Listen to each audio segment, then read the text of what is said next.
Hello viewers, আসসালামু আলাইকুম। হ্যাঁ ভিউয়ার্স, আপনাদেরকে দেখাচ্ছি যে আমাদের ফিশারম্যান বিডি চ্যানেলটা আজকের টাইটেলটা দেখেই আপনারা বুঝতে পারছেন। অতএব আপনাদেরকে ভালো পরামর্শ কিংবা চাষ সম্পর্কে তথ্য দিয়ে থাকবো।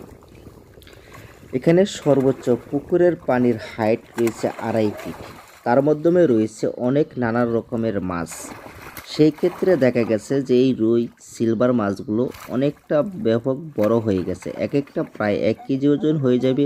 অতএব ছোটো মাছের ভিতরে আপনারা মাছ দিয়েছিলাম 200 গ্রাম করে সিলভার কাপ, সেই ক্ষেত্রে মাছ হয়েছে 1 কেজি পরিমাণ উপরে। হ্যাঁ ভিউয়ার্স, এখানে যে মাছগুলো সিলভার বিকেট আলাদা করে দিয়ে দিতে হবে মাছের খাদ্যটা সংগ্রহ হতে ভালো খাওয়ার জন্য। মাছের খাদ্যটা আরও বেশি করতে খাবে, অতএব মাছের হাইট আরও বাড়বে। এখানে মাছটা নার্সিং করে নিতে হবে আপনাদের। এভাবে যে মাছ থাকে তাহলে আলাদা আপনারা বাসেট করতে হবে। আপনাদের যদি জায়গা পরিমাণ থাকে তাহলে আলাদা করে নিয়ে নেবেন। হ্যাঁ ভিউয়ার্স, আর যদি জায়গার পরিমাণ যদি কম থাকে তার জন্য রয়েছে আপনারা কিছু মাছ আউট করে দেবেন, অতএব কিছু মাছ বিক্রি করে দেবেন আর কিছু মাছ আপনারা রেখে দিবেন।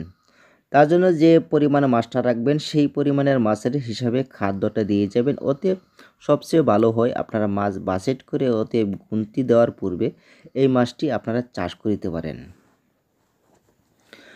এখানে যে দেখতেছেন পাঙ্কাশ মাছের সংখ্যাটা একটু বেশি হয়ে থাকে, তার জন্য রয়েছে পাঙ্কাশ মাছ আলাদা জায়গায় নিয়ে নিতে হবে।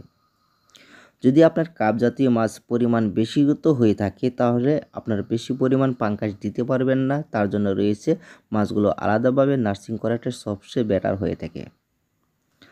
তার জন্য রয়েছে পুকুর, অতএব পানির কালারটা থাকতে হবে সবুজ বর্ণনা রং। অতএব এখানে পানিটার রং রয়েছে গোলা আর সবুজ রঙের ভিতরে অনেকটা ব্যবধান রয়েছে যদি পানির ফিল্টারিং সাদা না হয়। হ্যাঁ ভিউয়ার্স, এখানে যে মাছগুলো এই পুকুরটা দেখতেছেন, পুকুরটা হবে আপনার 60% জায়গা। এই 60%-এর ভিতরে আপনার মাছ যদি বেশি পরিমাণ থাকে তাহলে কিছু মাছ কমাতে হবে।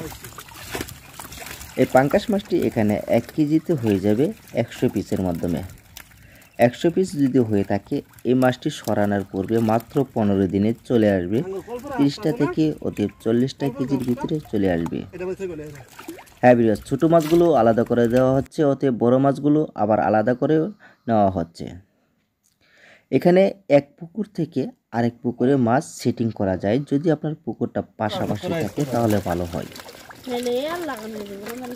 মাছের খাদ্য আপনারা প্রতিদিন করে 2 বার অথবা 3 বার ব্যবহার করতে পারেন। যতটুকু মাছের খাদ্যর পরিমাণ খাবে ততই মাছ হাইট হবে, অতএব মাছ বাড়বে। তার জন্য রয়েছে এই ভিডিওটা যদি কেমন লেগেছে, অতএব আপনার অল্প ভিডিওর মাধ্যমে সময়টা কম সময়ের মধ্যে অনেক কিছু বলা যায় না, কমেন্ট করে জেনে নেবেন। সবাই ভালো থাকবেন।